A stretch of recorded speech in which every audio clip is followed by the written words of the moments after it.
All right, folks, Yishai Fleischer here in beautiful Brooklyn. Okay, I'm in my Brooklyn office right now of the Jewish community of Hebron, the Hebron Fund. So I'm right now here and thinking about what's going on in Israel. Actually, not what's going on in Israel, but in the broader region. And there's a lot happening on our northern border in Lebanon and to the east of that and to the north of that in Syria. Whoa, there is things going on. There's some kind of tumultuous activity. Let me read to you the way that they write it on Yahoo News, which is actually from the war zone. I thought this was a very apt way of describing what's going on. The rapid and sudden push south by anti-regime forces in Syria has caused a geopolitical quake throughout the region. The extremely complex situation, all the various forces at play, which includes a smattering of belligerents with their alliances and bitter enemies, has just in a week's time put Syrian strongman Bashar al-Assad, his rules in jeopardy once again. So that is the situation that the Middle East is facing. And we're going to get a little bit of a clear analysis about who the various forces are from the one and only Dr. Mordechai Kedar.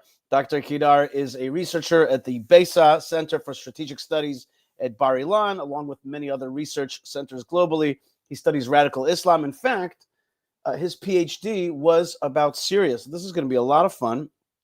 He's famous because he's been in media outlets, Arab media outlets, speaking in Arabic just a little bit better than Arabs. He served for 25 years as lieutenant colonel in the Israeli military intelligence, still serves in Central Command. He's the Middle East analyst for Channel 14 and the VP of Newsreel, which is a great media outlet for news out of Israel. Mordechai Kedar, thank you so much for joining us. Pleasure to be here, Yishai. Okay, so I'm in Brooklyn. You're in Eretz Israel, the land of Israel. But the issue today is what's north of Israel. Now, yesterday I was at an awesome Syrian-Lebanese wedding here in Brooklyn. Okay, that's why I flew down here to be at my friend's wedding, and it's very special, my friend's daughter's wedding. And there's a lot of people who watch Arabic TV from Syria and from Lebanon, and also a lot of people who know stuff. They're politically connected. So they told me some wild stuff. They talked to me about that Bashar al-Assad has already fled Syria, and he's actually in London, and that he's turning to the Israelis, and he says, protect me. And if you protect me, then I will I'll do what you want. I will ensure that Iran doesn't send weapons to Hezbollah anymore. I'll cut them off. And I'm better for you than all of these rebels, because these rebels are ISIS or Turkish supported or other elements. There's also Kurdish ones, but they're probably pro-Israel. There's all kinds of forces. Take me, and I will protect you. So before we go on, as we say in Hebrew, taseh lanu seder, help us get a clarity about who the good guy is, who the bad guy is, who the players are in this very tumultuous Syria. Bakashai Kedar. Well, to begin with, there are no good guys. There are the bad and the worse. The only question is who are the bad and who are the worse. Okay, so this is the bottom line. Above the bottom line, who knows how many layers which deserve to speak about. The struggle between the Syrian regime and the Islamists in Syria has started already in 1963. Means 61 years ago. 61 years, when the Ba'ath Party, the Socialist Party, took over Syria by elections, by the way, in March 1963. Secular socialist. I just want to make that point. These are secular socialist party, which was directed by the ideology of the Ba'ath ideology, which was tailored by one Christian guy named Michel Aflaq and another Muslim guy named Salah ad-Din al-Baitar, and both together they shaped the ideology of the Ba'ath, which was explicitly against Islam. So the Islamists in Syria became very angry. 3 years later, the Alawi group of officers, headed by Hafiz Assad and Salah Jadid, took over the state after they took over the party, and they nominated themselves to be the rulers of the country. Now you have to understand, Alawis in Syria or wherever they are also in Lebanon and in Turkey, they are infidels. They are idol worshippers. And I proved it in my book. You mean that they're idol objectively, or do you mean from the point of view of regular Sunni Muslims? No, they worship idols. Would you like to see? Okay, I can show you. just explain to me what you mean. Wait a second. Okay. I'll show you. This is my book about Syria. Assad in search of legitimacy, Cool. message and rhetoric under in the Syrian press under Hafez and Bashar. This was published in 2005. Okay. 5 years into the presidency of Bashar Assad. Means almost 20 years ago. In the back, I published a picture. Okay. Of a sanctuary of the Alawis from the village of Rajar in Israel. And they are Alawis. The only village of Alawis in Israel is in Rajar, in the north. And in this sanctuary, you can see these two pigeons. Yes, I see the pigeons. Okay. You see them? Yeah, I see it. In Islam, you cannot create images or statues of animals or whatever. This is idol worshipping. Okay. And there are more. In this picture, there are more. Means that the Alawis are viewed in Islam as infidels. Ibn Taymiyyah, the big philosopher of the Muslims from 700 years ago, wrote about them that they are akfar min al-Yahud wa Nasara. Means they are more infidels than the Jews and the Christians about the Alawis, because he saw these things which were also in Syria. So Okay. so they are definitely, absolutely illegitimate because they are infidels and they rule Muslims. There is no way in Islam that infidel, idol worshipper, rules Muslims. This is against the rules of physics in Islam. But how is it that the Islamic Republic of Iran joined teams with Hafez al-Assad and the Alawites? Interest. That's all. They found somebody to be with them, so they gave them a seal of Hersher, that they, as if they are some kind of Shia faction. This was the Iranians. Kosher seal of approval. Right.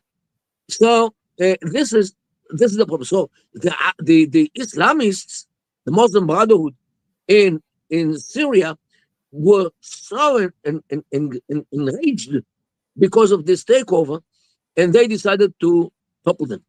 In 1976, there was the first eruption of the rebellion against the regime. It started in Hamat, and it finished in Hamat in 1982 in the big massacre of Hamat in February 1982. After some 50,000 people got killed. This was the first round. Then they learned the lesson, the Muslim Brotherhood, and they waited for a whole generation, and they came out back to the streets when the Arab Spring started. It started in Tunisia in December of 2010, moved to Egypt in 2011, January, and it came to Syria in March of the same year, 2011.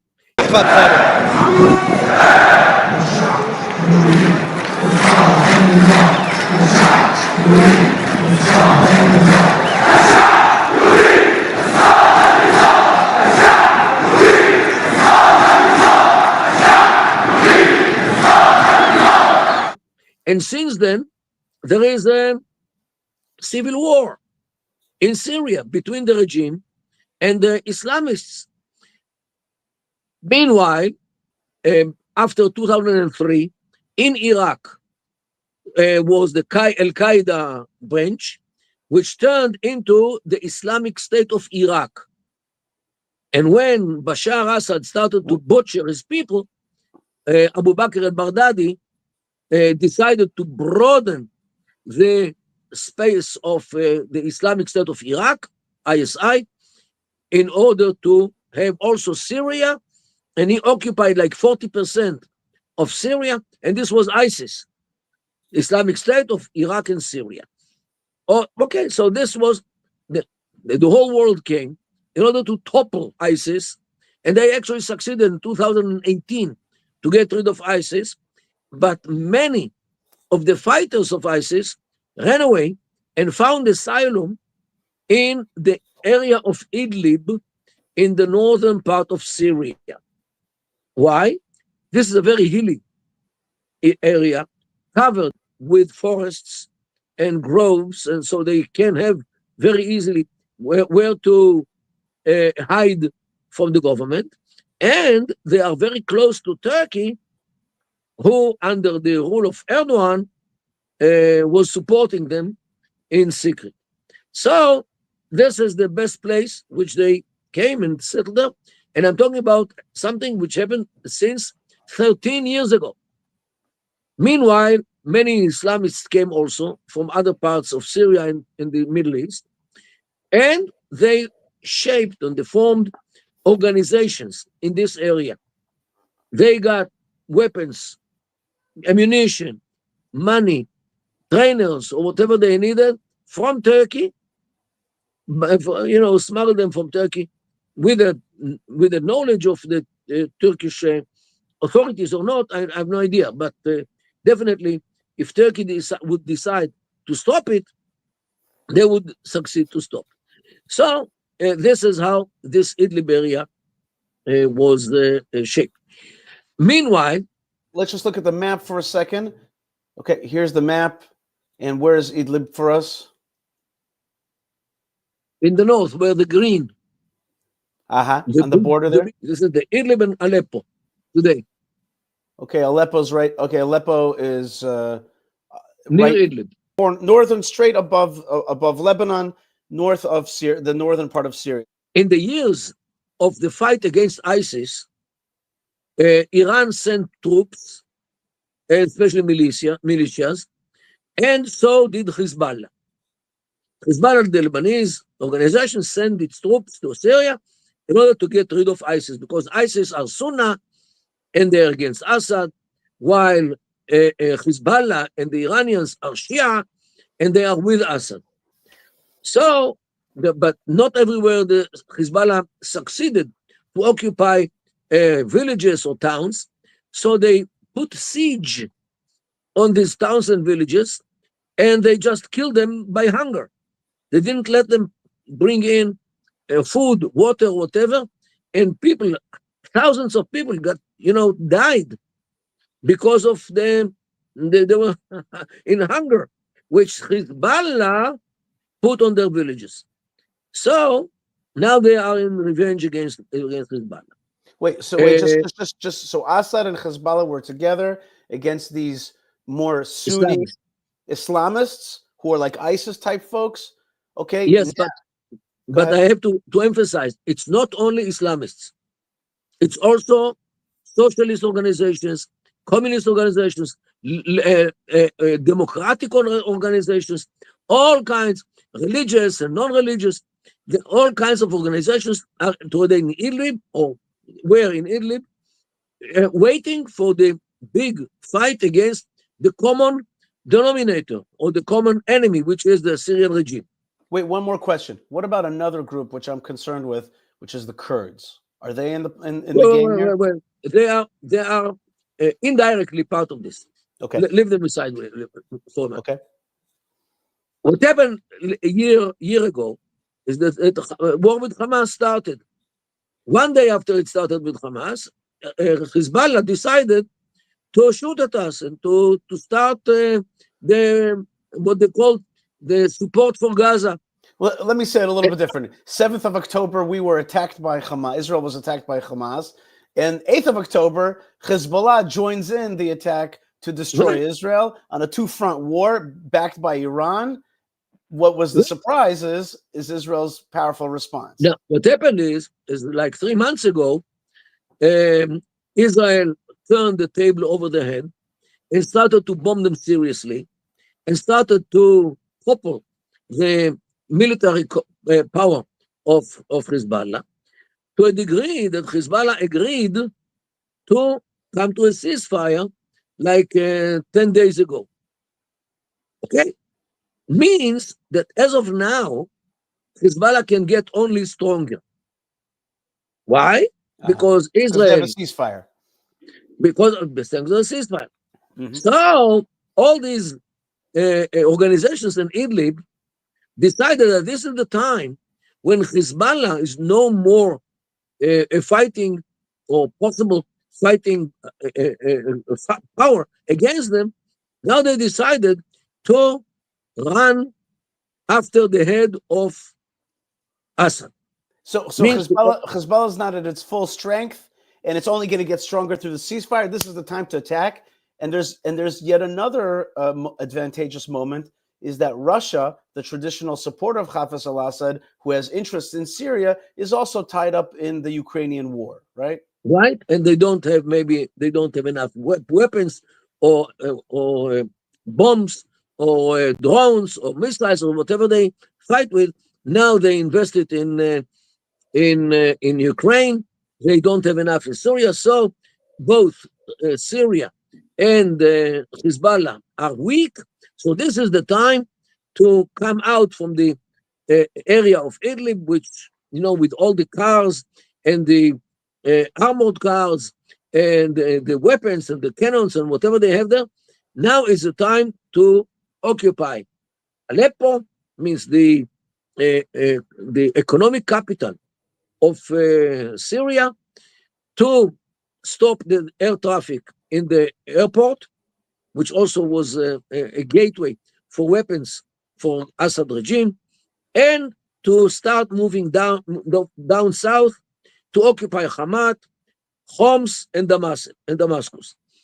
Homs actually is the how many fighters? How many fighters are we talking about here? What are we talking about? What is the strength? I assume that around 50,000. Okay. I really don't know.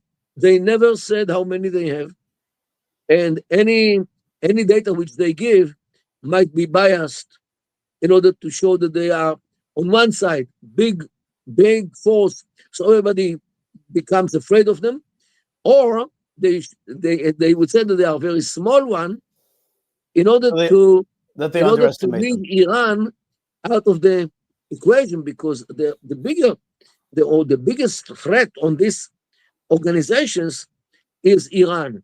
Because if Iran starts to move its militias from Iraq and its army, or IRGC, the Iranian Revolutionary Guard, if they move them to Syria, the rebels are in a problem. So the rebels, there is a good reason why to say that they are a small group. So Iran says, well, you can get along with them by yourself.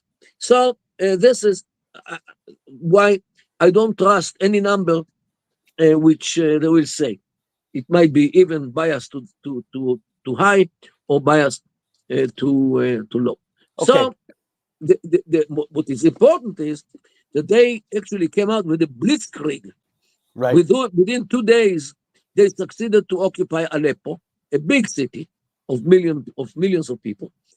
In the third, fourth day, they came out and occupied Hamat, another important city, including an airport, means airbase of the Syrian army. They caught huge storages of ammunition and weapons, and they also captured the place where the Iranians were developing and producing arms in Syria, in order not to bring them to Syria and to be targeted by the IDF. So they actually brought lines of production to Syria to produce weapons and drones or whatever they did. Israel, the rebels occupied this base or this facility and they destroyed it. Means that now Syria is exposed. because they cannot produce weapons, especially not the Iranians. So now the question is, what should Israel do? Israel can support the rebels. Before you get to the question, just one quick piece of analysis, which is October the 7th turns out to be a watershed moment in Middle East reality, Middle East alignment. Things Because in the Middle East, everything is connected. Everything is connected. Like vessels which are connected in the bases. Whatever their shape, the water will be the same height. Why? Because they are interconnected in the lower part. So this is what happens in the Middle East. Everything is connected by the social media. Everybody sees all the time what happens in every arena, and everybody is either encouraged or discouraged by what they see. And today, when the Sunnis actually are in some kind of intifada against the Syrian regime and its Iranian supporters, it actually sends Sunnis in Iraq and in other places to the streets against the Iranian proxies ruling of their countries. Does it also send that signal to Iranian people against their own regime? Could also be. Why not? Of course. Because the people in Iran are very, very alert about anything which can undermine the power of the regime. And if they are losing Syria after they lost Lebanon already, means lost Hezbollah, and now they're going to lose Syria, this is a big, big blow to the Iranian regime, which is based on exporting the revolution. Means that they already two countries are on the way to get lost from the Iranian point of view. And if this happens in Syria and the rebels actually take over, it will come to Iraq in no time. It will come to Yemen in no time. So this is why this event with the rebels in Syria is so important for the future of the Middle East, because so if they succeed, this will encourage all the enemies of Iran from outside and from within to come out against the rule of the mullahs. Okay, so if I'm Israeli, the classic Middle East way of thinking is the enemy of my enemy is my ally, or at least I can work with him. By this rationale, should Israel now support these rebels? That would mean supporting ISIS, supporting a Muslim Brotherhood and Al Qaeda, folks that are sworn to destroy Israel, or do we support Hafez al-Assad, an ally of Iran, who's butchered his own people, or do we support the Kurds, or what? So this is what I told you in the beginning. It's the choice between the bad and the worse. I have no feelings or no emotions for the ISIS and the ISIS like. They are just like Hamas and in much worse than Hamas. Mm-hmm. I have no desire to have them as neighbors of Israel. Yet, having said that, we have always have to remember that these ISIS gangs are in the worst case, they are tactical threat on the state of Israel. They have AK-47, they have some RPG rockets, and that's it.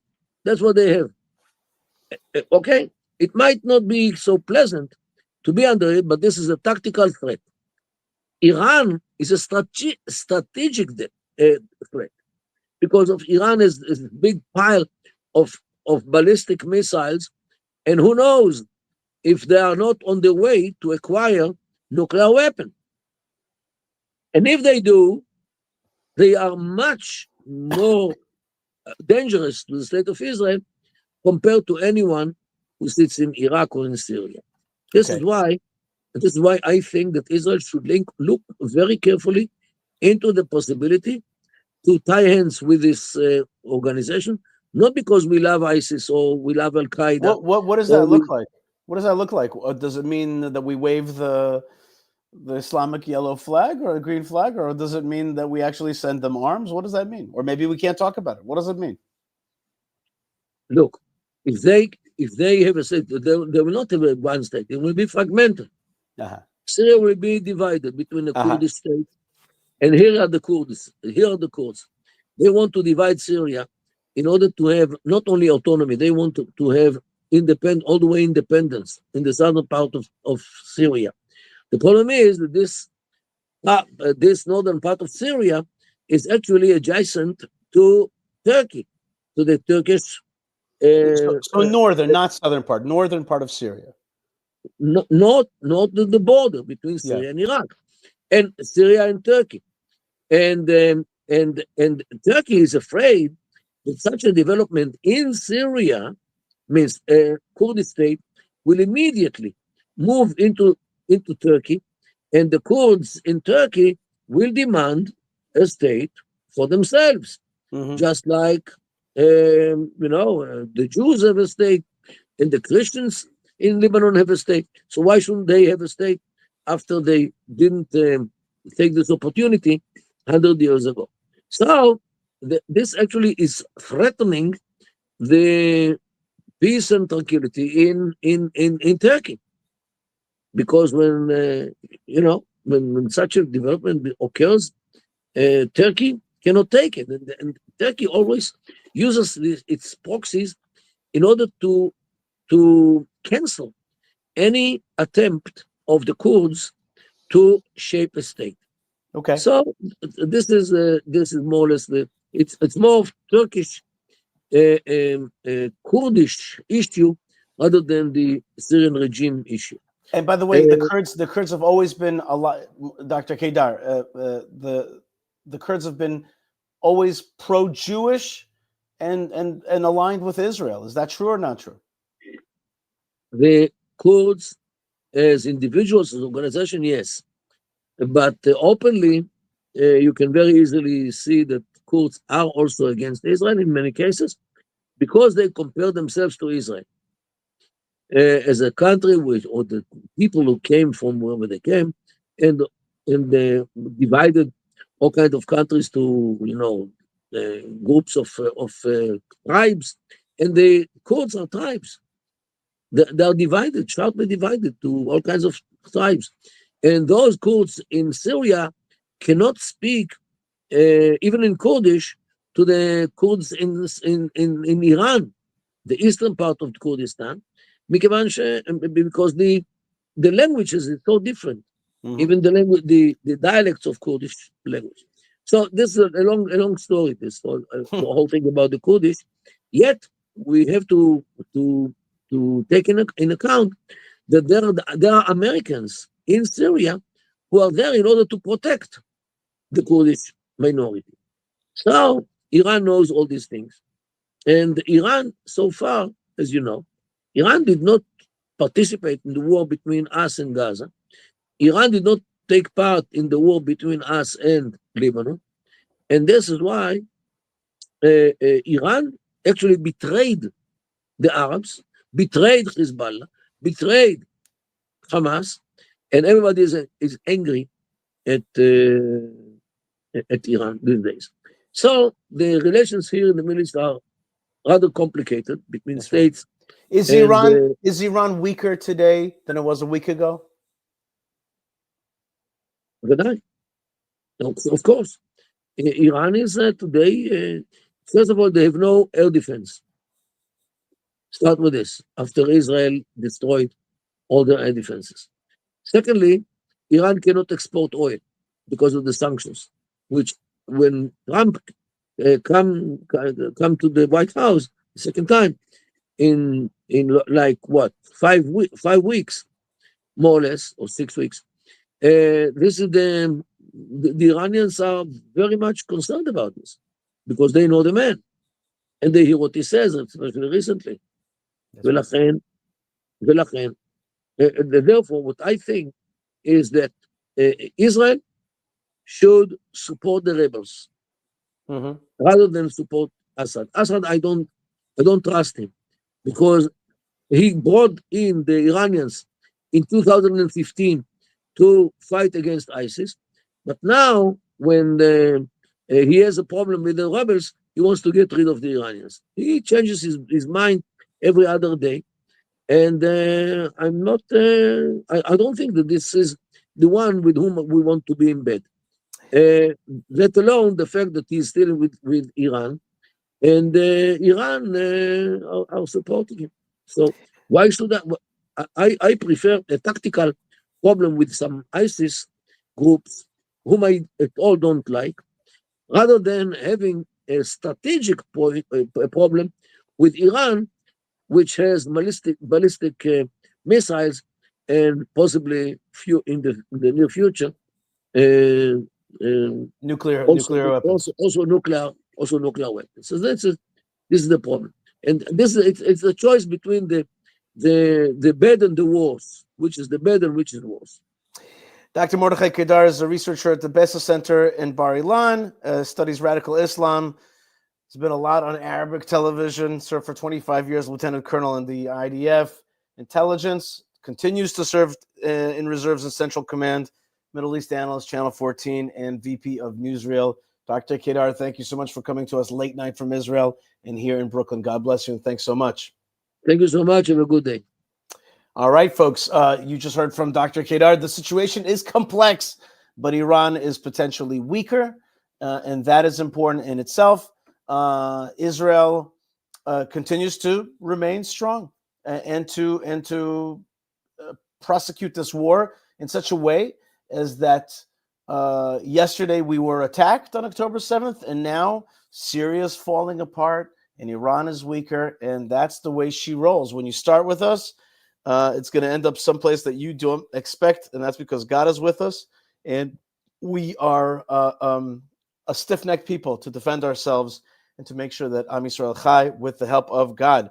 I want to ask for your support and help. Check out fightforisrael.org. Right now, we got to fight for Israel, and that's what we're doing here on the programs and also in all of our efforts to beautify the land.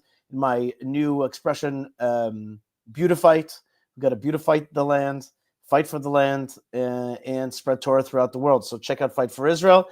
And you could also support the show through buymeacoffee.com/Yishai. Very simple, a very nice way, elegant way to send a little, thank you and appreciation. And also it gives us a spiritual, emotional boost. It's emotional caffeine that sends us a message saying keep broadcasting. So thank you very much. And also get back to basics. The Tomb of the Patriarchs and Matriarchs, where the mamas and papas are buried, is in Hebron. I work for the Jewish community of Hebron. Check out hebronfund.org. I'm in the Hebron Fund offices in Brooklyn right now. God bless you folks wherever you are. Am Yisrael Chai. The nation of Israel lives. It's fighting. It's kicking. And with the help of God, bad guys will fall apart and turn to chaff. The good people of the region and of this world will rise up and praise God and live amicably with one another, with prosperity, with tourism, with economy, with medicine, with upward mobility, and with good things for children and education and a future of God's revelation in this world. God bless you wherever you are. Stay tuned and shalom.